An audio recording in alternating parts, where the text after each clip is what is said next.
नमस्कार दोस्तों, स्वागत है आपका। तो इस वीडियो में हम बात करने वाले हैं कि आखिर सचिन पायलट के दिमाग में क्या चल रहा है। तो हम जिस तरीके के रिसोर्सेज से न्यूज़ आ रही है उसका एनालिसिस करके पता करेंगे कि आखिर सचिन पायलट अगला क्या मूव चलने वाले हैं। इससे पहले आपसे रिक्वेस्ट है कि और भी वीडियोस देखने के लिए हमारे चैनल द क्रिप्टोन शो को आप सब्सक्राइब कर ले और साथ ही बेल वाला आइकन को दबा करके ऑल ऑप्शन सेलेक्ट कर ले ताकि आपको मेरे द्वारा बनाए गए वीडियोज़ की जानकारी सबसे पहले मिले।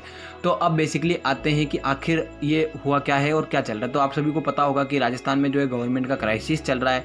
सचिन पायलट पर सबसे पहले अशोक गहलोत ने अपनी तरफ से एक्शन लेते हुए एसओजी गठन किया था और जो स्पेशल ऑपरेशनल ग्रुप है उसने जाकर के सीधा सचिन पायलट को ही क्वेश्चन करना शुरू कर दिया कि आप सरकार गिराने की साजिश में। और उसके बाद सचिन पायलट जो है वो गए दिल्ली, वहाँ पर मीटिंग वगैरह कुछ करने की बात चल रही थी। उसके बाद से ये सारी चीज़ें डिक्लेयर हो गई कि वो कांग्रेस को तो छोड़ना चाह रहे क्योंकि उनकी जो मांगे है वो पूरी नहीं हो रही। बेसिकली उनकी जो मांग थी वो क्या थी, देखिए, जब मिनिस्ट्री सौंपी गई थी तो उनको होम मिनिस्ट्री और फाइनेंस मिनिस्ट्री नहीं दी गई थी। तो अभी वो चाहते हैं कि होम मिनिस्ट्री और फाइनेंस मिनिस्ट्री जो है वो उनको दे दी जाए। अगर कांग्रेस ऐसा कर सकती है तो उस केस में ये पॉसिबिलिटी है कि सचिन पायलट जो है वो फिर से कांग्रेस में आ जाए। लेकिन ऐसा करने के पीछे अशोक गहलोत कभी भी राजी नहीं होंगे, तो ये जो पॉसिबिलिटी है वो तो बिल्कुल भी बनने वाली नहीं है। अब यहाँ पर सचिन पायलट के खेमे में अभी 18 से 20 विधायक उनके साथ है।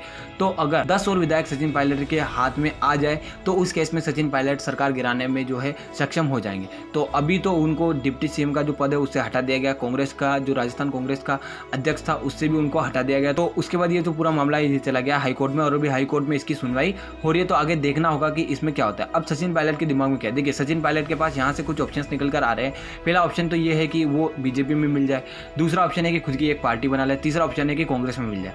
अब यहाँ पर देखिए, कांग्रेस में वो मिलने वाले हैं नहीं, बीजेपी में मिलना है या नहीं है इसके पीछे उन्होंने पहले ही क्लियर कर दिया कि वो बीजेपी में नहीं मिलने वाले।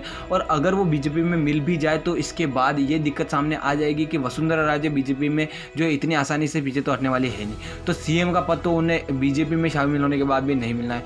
तो हो सकता है उनकी महत्वाकांक्षा कुछ ज़्यादा हो, तो इस वजह से वो बीजेपी में नहीं मिलना चाहते हो। और जो बीजेपी है वो भी वसुंधरा राजे के जो डिसीजन है उनके आगे नहीं चलना चाहिए, क्योंकि राजस्थान सरकार में जितने भी बीजेपी के विधायक है वो तो वसुंधरा राजे जो है उनके कंट्रोल में ही। तो तीसरा ऑप्शन उनके पास आता है खुद की पार्टी बनाने का। और अगर वो इस ऑप्शन को अडॉप्ट करते हैं तो इसके बाद कांग्रेस को बहुत ही भारी नुकसान होने वाला है, क्योंकि अगर वो एक नई पार्टी बनाते तो अभी तो सरकार गिरी जाएगी। लेकिन जब अगले चुनाव होंगे तो उस केस में कांग्रेस के बहुत सारे जो वोट है वो सचिन पायलट आसानी से काट लेंगे। तो उस केस में उनके पास एक खुद के अच्छे विधायक भी होंगे और सरकार बनाने के लिए जब बहुमत की आवश्यकता होगी तो बीजेपी भी उनका रुख करना चाहेगी और कांग्रेस भी उनका रुख करना चाहेगी। तो उस केस में वो जो चाहे उनकी मांग मनवा सकते हैं। उस केस में हो सकता है कि अगर बीजेपी के साथ वो गठबंधन करे तो वहाँ पर वो अपने आप को सीएम बनाने की जो मांग है वो भी रख सकते हैं।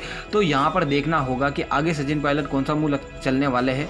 बेसिकली जो मेन बहुत सारे जो चांसेस लग रहे हैं वो तो यही लग रहे हैं कि सचिन पायलट जो है वो अपनी कोई अलग ही पार्टी बनाने के बारे में विचार कर रहे हैं। तो देखना होगा कि आगे क्या होता है। अभी तक जो मामला था उसका ये रिव्यू था। आपको कैसा लगा कमेंट बॉक्स में जरूर बताएगा। इसके साथ आपसे हम विदा लेते हैं। जय हिंद, जय भारत।